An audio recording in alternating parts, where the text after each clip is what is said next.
వైద్యుల కొరతతో ఆసుపత్రి అధ్వానంగా తయారై పేదలకు వైద్యం అందని ద్రాక్షగా మారిందని జనసేన ఎమ్మెల్యే దేవ వరప్రసాద్ తీవ్ర అసహనం వ్యక్తం చేశారు. రాజోలు ప్రభుత్వ కమ్యూనిటీ హెల్త్ సెంటర్పై నీళ్లకు అమ్ముకుంటున్నాయి. గత ఏడాది నుంచి వైద్యులు లేక ఆసుపత్రికి వచ్చే రోగులు, ప్రత్యేకించి మహిళలు తీవ్ర ఇబ్బందులు పడుతున్నారని ఎమ్మెల్యే దేవ వరప్రసాద్ తీవ్ర అసహనానికి గురయ్యారు. రాజోలు కమ్యూనిటీ హెల్త్ సెంటర్లోని డయాలసిస్ కేంద్రానికి అదనంగా మంజూరైన 2 మిషన్ల ప్రారంభోత్సవ కార్యక్రమానికి జిల్లా వైద్యాధికారులు DCHS కార్తిక్, DMNHO దుర్గారావు దొరలతో కలిసి పాల్గొన్నారు. ఆసుపత్రిలో ప్రధానంగా ఉండాల్సిన గైనకాలజిస్ట్ వైద్యులు కానీ, మత్తు వైద్యులు కానీ లేక ఆసుపత్రి వెలవెలబోతుందన్నారు. ఎక్విప్మెంట్ ఉంటే వైద్యులు లేరు, ఉన్న వైద్యులకు ఎక్విప్మెంట్ లేవు. ఏంటి మా పరిస్థితి అని ఆవేదన వెలుబుచ్చారు. 10 మంది వైద్యులు ఉండాల్సిన ఆసుపత్రిలో 4 మాత్రమే వైద్యులు ఉండడం సమంజసం కాదన్నారు. గత ఏడాది ఇదే ఆసుపత్రిలో 350 డెలివరీలు జరగగా ఈ ఏడాది కేవలం 65 డెలివరీలు మాత్రమే జరగడం బాధిస్తుందన్నారు. సకాలంలో సరైన వైద్యం అందక పేదలు అల్లాడిపోతున్నారని, డబ్బులు లేక అమలాపురం, కాకినాడ ప్రభుత్వ ఆసుపత్రులకు వెళ్లాల్సిన భారమైన పరిస్థితులు నెలకొన్నాయన్నారు. ఈ కార్యక్రమంలో సంబంధిత వైద్యాధికారులు, పార్టీ నేతలు పాల్గొన్నారు.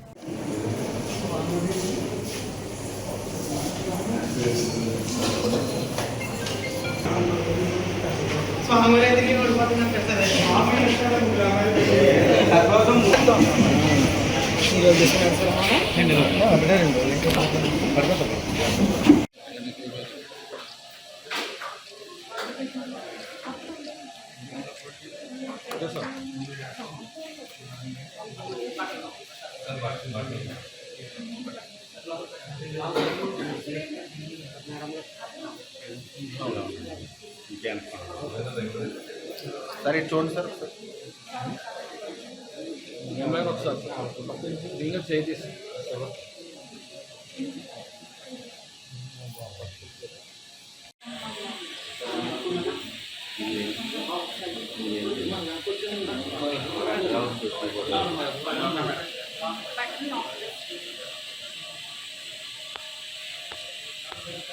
ఒకసారి ఇలా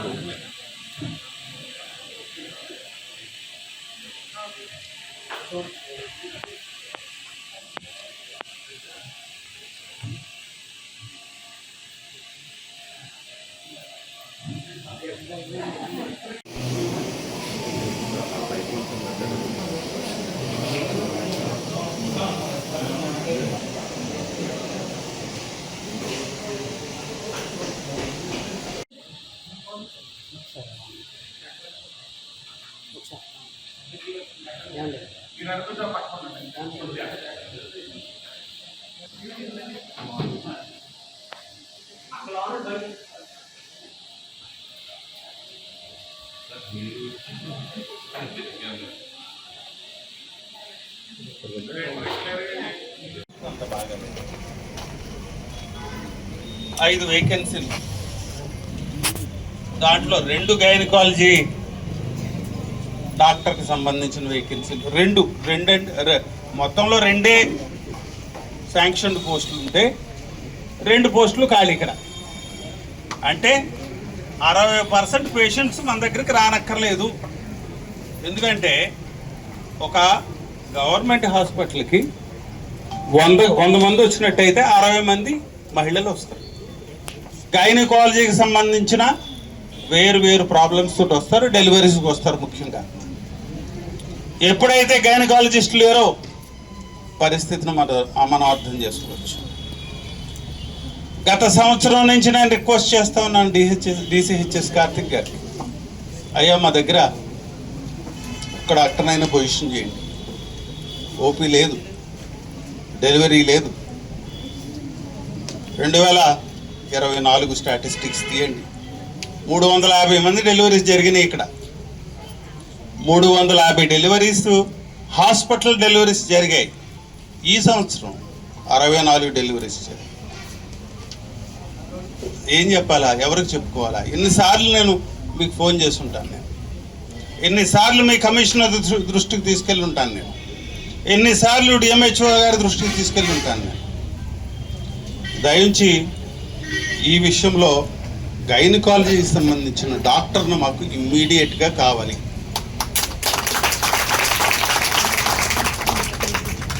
ఇది పబ్లిక్ ఒపీనియన్, నాదే కాదు. అట్లీస్ట్ మీరు ట్రై చేయలేదు అని నేను చెప్పట్లా, మీరు కూడా ప్రయత్నించారు. 3 సార్లు డాక్టర్ని మాకు పంపించారు, వచ్చారు, చూసుకుంటారు పైనుంచి కిందకి. ఇక్కడ దూరం అంటారు, అమలాపురం దాటి ఎవరు డాక్టర్లు కిందకి రారు. కరెక్టే, దూరం కాబట్టి డాక్టర్స్ అందరూ కూడా వాళ్ళ పిల్లలు వాళ్ళ అకామిడేషను ఆ దృష్టిలోనే ఉంటారు తప్ప పబ్లిక్ సర్వీస్ మీద అంత దృష్టి పెట్టే పరిస్థితి వారికి రాదు. కానీ ఇక్కడ సఫరింగ్ ఎక్కువ ఉంది. 60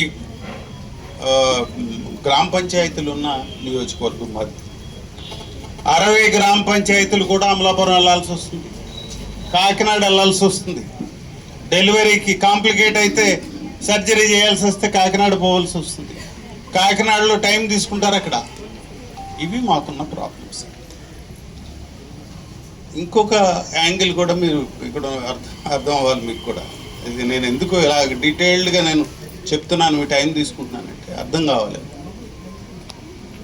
ఎనస్థీషియన్ లేరు. సర్జరీ చేయాలంటే కావాల్సిన మినిమం రిక్వైర్మెంట్ ఎనస్థీషియా, అది లేదు. ఇంకొకటి, సర్జరీ చేయడానికి ఎక్విప్మెంట్ లేదు. దేంట్లో ఆర్థోపెడిక్స్ 25 lakhs పెట్టి ఆర్థోపెడిషియన్కి మనం ఎక్విప్మెంట్ సప్లై చేయండి అని బాబు అని అడుగుతున్నారు. ఏమై రైట్? సో అక్కడ సర్జరీస్ జరగట్లా. డాక్టర్లు ఉండి సర్జరీలు జరగకపోవటం, ఎక్విప్మెంట్ లేకపోవటం ఒకటైతే, ఎక్విప్మెంట్ ఉండి డాక్టర్ లేక జరగకపోవటం ఇంకోటి.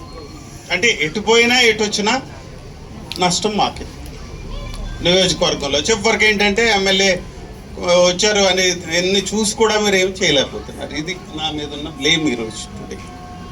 ఈ హాస్పిటల్కి సంబంధించిన నా బాధ నేను చెప్తా ఉన్నా. కాబట్టి దయించి అర్థం చేసుకోండి. గైనకాలజీ విషయంలో కాంట్రాక్ట్ బేసిస్ మీద సోమవారం నుంచి ఎవరైతే మన దగ్గరకు వస్తూ ఉన్నారో, మాకు అప్లికేషన్ ఇచ్చున్నారో వారిని మాకు పర్మిషన్ ఇవ్వండి. ఈ సభ సమక్షంలో మీరు పర్మిషన్ మాకు ఇవ్వండి. మీరు కనీసం కట్టకపోతే మేమైనా కట్టుకుంటాం, డబ్బులు మేమైనా కట్టుకుంటాం. పర్మిషన్ ఇవ్వండి. ఆ డాక్టర్ని ఇక్కడ సోమవారం నుంచి పనిచేసే పరిస్థితి తీసుకురండి. నేను ఈ సభ సమక్షంలో ఎవరైతే పేషెంట్స్ ఉన్నారో వారందరినీ కూడా సోమవారం నుంచి కనీసం రండి, ఇక్కడ డాక్టర్ నేను అవైలబుల్గా పెట్టగలనని అనౌన్స్ చేస్తాను. మీరు ఆ నిర్ణయానికి ఓకే చెప్పగలిగితే నేను ధైర్యంగా నేను అందరికి కూడా అనౌన్స్ చేయగలను.